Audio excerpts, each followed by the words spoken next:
ചുമമരുന്ന് കുടിച്ച 2 കുട്ടികൾ മരിച്ചു. മരുന്നിന് കുഴപ്പമില്ലെന്ന് കാണിക്കാൻ കുടിച്ചു കാണിച്ച ഡോക്ടർ കുഴഞ്ഞു വീണു. രാജസ്ഥാൻ സർക്കാർ ആശുപത്രികളിൽ വിതരണം ചെയ്ത ചുമമരുന്ന് കുടിച്ച 5ഉം 2ഉം വയസ്സുള്ള കുട്ടികളാണ് മരിച്ചത്. ഇതേ തുടർന്ന് 22 ബാച്ച് ചുമമരുന്നുകൾ സർക്കാർ നിരോധിച്ചു.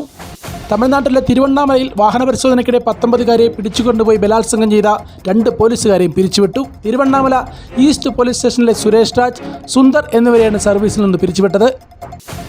ഫലസ്തീൻ ജനത നേരിടുന്നത് ക്രൂരമായ ആക്രമണങ്ങളെന്ന് CPIM സംസ്ഥാന secretary MV Govindan. Kozhikode LDF സംഘടിപ്പിച്ച ഫലസ്തീൻ ഐക്യദാർഢ്യ സദസ് ഉദ്ഘാടനം ചെയ്യുകയായിരുന്നു അദ്ദേഹം.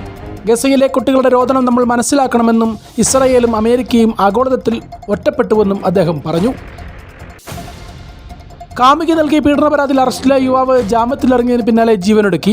ഛത്തീസ്ഗഡിലാണ് സംഭവം. ടെക്കിയായ ബിലാസ്പൂർ സ്വദേശി ഗൗരവ് സവാനിയാണ് മരിച്ചത്. ട്രെയിന് മുന്നിൽ ചാടിയാണ് യുവാവ് ജീവനൊടുക്കിയത്. പ്രണയത്തിൽ താൻ വഞ്ചിക്കപ്പെട്ടുവെന്ന് യുവാവ് ആത്മഹത്യാക്കുറിപ്പിൽ പറയുന്നു.